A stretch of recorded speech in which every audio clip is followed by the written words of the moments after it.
बिस्मिल्लाहिर्रहमानिर्रहीम एंड अस्सलाम वालेकुम एवरीवन। कैसे हैं आप सब? खुश हैं? अल्लाह पाक आपको खुश रखे, आबाद रखे, ऐसे हंसता मुस्कुराता रखे। My name is Rifa Jahan and I am here with another lecture video. Welcome back to my YouTube channel learning with Rifa Jahan. So today I am going to teach you another topic which is a continuity of the previous topic। आपको पता है कि हमने phylum arthropoda को start किया हुआ था। इस टॉपिक रिलेटेड जो हमने लास्ट सब टॉपिक डिस्कस करना है वो है economic importance of arthropoda. Basically आज की लेक्चर वीडियो में हम इकोनॉमिक इंपॉर्टेंस देखेंगे आर्थ्रोपोड से रिलेटेड।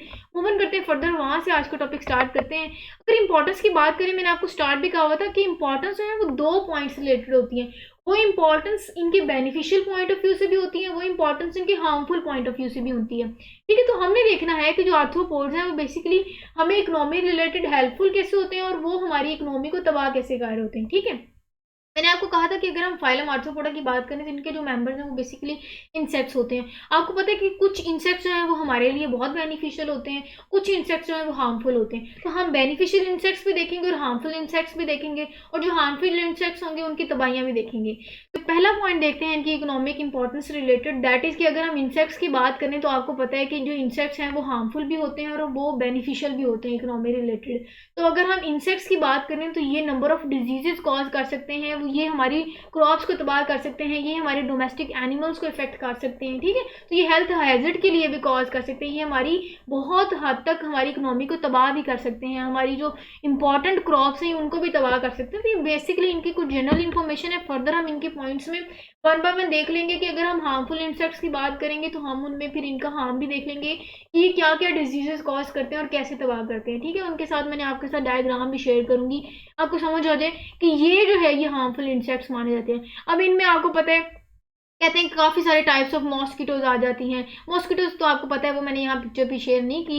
ये है फ्लाइज, ये आपको नजर आ रही है, इस तरह के होते हैं, ये भी हार्मफुल इंसेक्ट हैं। उसके अलावा लाइसिस जो हैं वो आपको नजर आ रही हैं, ये भी हार्मफुल होते हैं। और बग्स जो हैं वो इस तरह की होती है, ये मैंने आपके साथ पिक्चर शेयर कर दी ताकि आपको अंदाजा हो कि ये जो है वो इस तरह के होते हैं। इनको हम हार्मफुल इंसेक्ट्स बोलते हैं। क्यों हार्मफुल? क्योंकि ये तबाह करते हैं मैन को भी, मतलब ह्यूमंस को भी तबाह करते हैं, और ये डोमेस्टिक एनिमल्स को भी इफेक्ट करते हैं। आपको पता है लाइसिस जो है वो ह्यूमंस को इफेक्ट करती हैं, इसी तरह बग्स जो है ये हमारी क्रॉप्स को इफेक्ट कर रही होती हैं, डोमेस्टिक एनिमल्स को इफेक्ट कर रही होती हैं। उसके अलावा अब कहते हैं कि मॉस्किटो की हमने बात कर दी, तो मॉस्किटो कहते हैं कि जो एनीफिलीज मॉस्किटो है, जो फीमेल मॉस्किटो है, वो आपको पता है कि प्लाज्मोडियम को ट्रांसमिट करती है, और जो प्लाज्मोडियम को ट्रांसमिट करती है उसके रिजल्टेंट में जो इंसानों को बीमारी होती है वो मलेरिया होती है।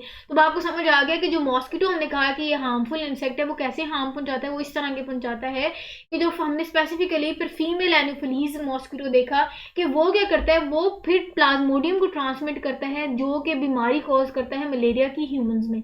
तो हार्मफुल में आपको पहला इफेक्ट समझ आ गया कि कैसे हमें डिजीज की वजह बनते हैं। उसके अलावा sleeping sickness and skin diseases. अब हमने नेक्स्ट पॉइंट डिस्कस करना है। कहते हैं कि अफ्रीकन कंट्रीज में ना एक फ्लाई होती है जो इस तरह की होती है, आपको मैंने पिक्चर भी शेयर कर दी ताकि आपको माइंड से इनके काफ़ी, जब आप पिक्चर देखते हैं तो आपको काफ़ी सारे पॉइंट जो है वो याद रहते हैं। तो कहते हैं अफ्रीकन कंट्रीज में इस तरह की फ्लाई होती है, तो ये ट्रांसफर करती है ट्राइपैनोसोमा को। जब ये ट्राइपैनोसोमा को ट्रांसफर करती हैं तो क्या इफेक्ट होता है कि उनमें फिर ये स्लीपिंग सिकनेस कॉज करती है, मतलब नींद ना आने वाली बीमारी, और स्किन डिजीजेस को कॉज करने की वजह बनती हैं। क्लियर हो गया? उसके अलावा ये तो हमने इसका काम किया। उसके अलावा कहते हैं कि कुछ डोमेस्टिक या फिर आम कॉमन हाउस फ्लाइज होती हैं, जिसको हम आम मक्खियाँ बोलते हैं, जो घरों में होती हैं, वो क्या करते हैं, वो भी एक हार्मफुल इंसेक्ट माना जाता है। वो इसलिए क्योंकि आपको पता है कि वो हमारी खुराक को कंटेमिनेट कर लेते हैं, हमारी खुराक को गंदा कर लेते हैं, जिसकी वजह से कोलेरा, हैजा हो गया, हेपेटाइटिस हो गया, इस तरह की जो है वो डिजीजेस कॉज होती हैं। कहते हैं कि कुछ स्पीशीज जो ट्राइपैनोसोमा को ट्रांसफर कर रहे होते हैं वो फिर एक डिजीज कॉज करते हैं। कैटल्स में भी वो डिजीज की वजह बन रहे होते हैं। तो इस स्लाइड में हमने डिस्कस किया कि स्लीपिंग सिकनेस जो है वो अफ्रीकन कंट्रीज में एक फ्लाई है, जो मैंने आपके साथ डायग्राम शेयर कर दी। ये जो फ्लाई है ये ट्राइपैनोसोमा को ट्रांसफर करती है, और जिनमें ये ट्रांसफर करती है उनमें फिर स्किन डिजीजेज भी होती है, और नींद ना आने वाली बीमारी जिसको स्लीपिंग सिकनेस बोलते हैं वो होती है। उसके अलावा इस फ्लाई के अलावा एक जो कॉमन आपको घरों में मक्खियाँ नजर आती हैं, वो हमारी फूड को कंटेमिनेट करती है, खराब करती है, जिसका जो बीमारी होती है हैजा होता है, हाइपेटाइटिस होता है। ठीक है, इवन ये कैटल्स में भी बीमारी की वजह बनती हैं। अब हमने जो पॉइंट डिस्कस करना है वो है हार्मफुल इंसेक्ट्स का, कि वो क्रॉप्स को भी हार्म पहुंचाते हैं। वो इस तरह से क्योंकि कहते हैं कि जो वेजिटेबल्स क्रॉप्स हैं, जैसे शुगर कैन हो गया, मेज हो गया, कॉटन हो गया, उसके अलावा हमारी जितनी भी वेजिटेबल क्रॉप्स हैं उनके ऊपर क्या करते हैं कि ये उनके फ्रूट्स के ऊपर जाके एग को ले करते हैं। तो जब ये एग को ले करते हैं, जब वहाँ से लार्वा बनता है, इनका लार्वा जो है वो फिर हमारे फ्रूट्स को डैमेज करता है। तो जब फ्रूट्स को डैमेज करेगा हमारी क्रॉप्स खराब होंगी, जब हमारी क्रॉप्स खराब होंगी तो आपको पता है कि ये कितना बड़ा इकोनॉमिक लॉस है फार्मर्स के लिए। तो यहाँ से आप अंदाज़ा लगा लें कि काफ़ी सारे इंसेक्ट जो हैं वो हार्मफुल भी होते हैं, क्योंकि हमारी क्रॉप्स को भी तबाह कर रहे होते हैं, वो क्रॉप्स जो यूज़फुल होती हैं, जिसकी वजह से हमारा बहुत नुकसान होता है।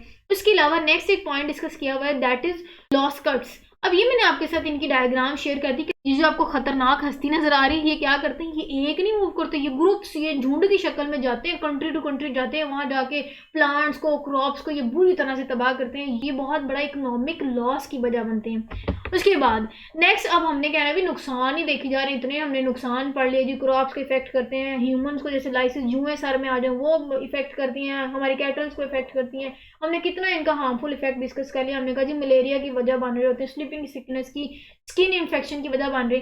भाई इनका कोई फ़ायदा भी है कि नहीं? जब मैंने स्टार्ट में कहा था कि इनका फ़ायदा है, और क्या फ़ायदा, अब आप इंतज़ार कर रहे होंगे कि मैम अब इन्हें कहा हमें फ़ायदा भी तो बताएं ना।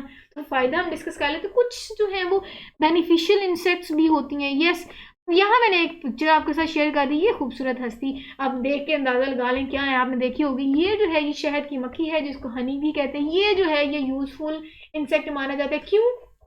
क्योंकि आपको पता है ये हमें हनी देता है, वैक्सीज देते हैं।